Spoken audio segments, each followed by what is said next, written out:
एक बार की बात है, एक राजा अपने बेटे राजकुमार के साथ अपने राज्य में घूमने के लिए निकले। अक्सर ही राजा अपने राज्य में लोगों का हालचाल पूछने जाया करते थे, पर इस बार वे अपने बेटे को भी साथ में लेकर गए ताकि राजकुमार भी अपने लोगों से मिल सके। अपनी यात्रा की शुरुआत वो लोग मंदिर से करते हैं। जब राजा और राजकुमार मंदिर की सीढ़ियां चढ़ रहे थे, तब राजकुमार की नजर मंदिर की सीढ़ियों पर बैठे एक भिखारी पर जाती है।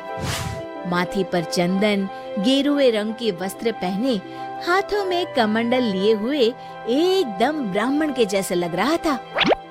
राजकुमार उसके पास गए और उनसे पूछा, क्या आप कोई ब्राह्मण है?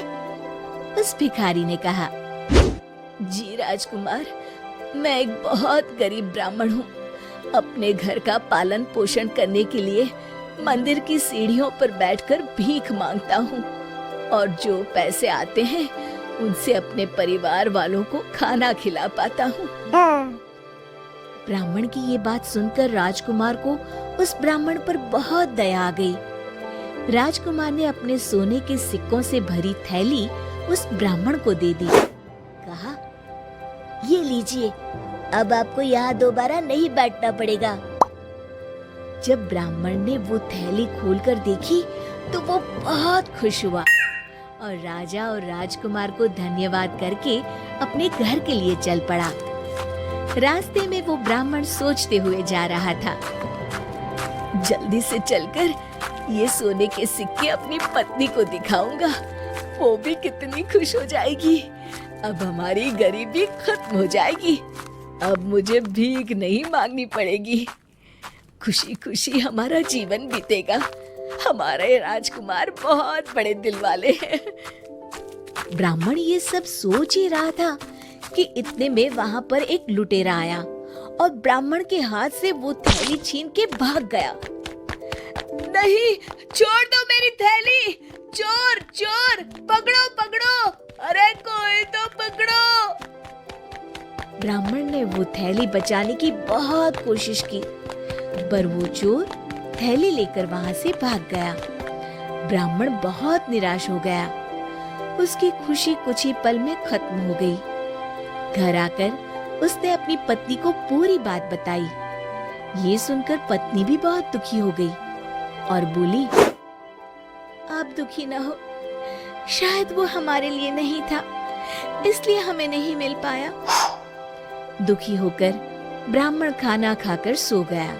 अगले दिन फिर सुबह उठकर मंदिर में जाकर भीख मांगने लगा। राजकुमार राजा के साथ आज भी घूमने निकले। मंदिर आए तो फिर उस ब्राह्मण को वहीं देखा। राजकुमार ने कहा, आप आज फिर यहाँ क्यों आ गए? कल ही तो मैंने आपको इतना सारा धन दान में दिया था। ब्राह्मण बड़े निराश मन से राजकुमार को कल की पूरी कहानी सुनाता है। राजकुमार को ब्राह्मण की बात सुनकर बहुत दुख हुआ। फिर राजकुमार अपनी थैली में से बहुत ही कीमती पत्थर माणिक निकालते हैं और वो माणिक ब्राह्मण को देते हुए कहते हैं, ये लीजिए, ये बहुत ही कीमती पत्थर है, ये आपके बहुत काम आ सकती है। ब्राह्मण वो पत्थर पाकर बहुत खुश हो गया और राजकुमार से कहा, आपका बहुत बहुत धन्यवाद राजकुमार, आप इंसान नहीं, देवता है, देवता। चलिए अब मैं चलता हूँ। राजकुमार भी मुस्कुराते हुए अपने रास्ते चले जाते हैं। ब्राह्मण घर जाकर उस माणिक को पानी के खाली मटके में रख देता है और खुशी खुशी सो जाता है। उसकी पत्नी नदी से पानी भरने जाती है। अचानक से रास्ते में किसी बड़े पत्थर से टकराने की वजह से उसके सिर पर रखा पानी का मटका नीचे गिरकर टूट जाता है। वो बोलती है, हे भगवान, अब फिर से घर जाकर दूसरा मटका लाना पड़ेगा पानी भरने के लिए। अब वो घर की ओर निकलती है और पानी भरने के लिए वही मटका उठाकर ले आती है जिसमें माणिक था। नदी के पास जाकर जब ब्राह्मण की पत्नी मटके को पानी में डुबाती है तो माणिक पानी में गिर जाता है। ब्राह्मण की पत्नी बोली, अरे ये क्या गिरा? लगता है कोई बड़ा सा कंकड़ था जो गिर गया होगा। ऐसा सोचकर वो मटकी में पानी भरकर घर ले आती है। जब वो पानी भर के घर आई तब ब्राह्मण भी जग चुका था। उसने अपनी पत्नी को सारी बात बताई। ब्राह्मण की पत्नी बहुत खुश हुई और बोली, कहाँ है वो माणिक पत्थर? जरा मुझे भी दिखाइए।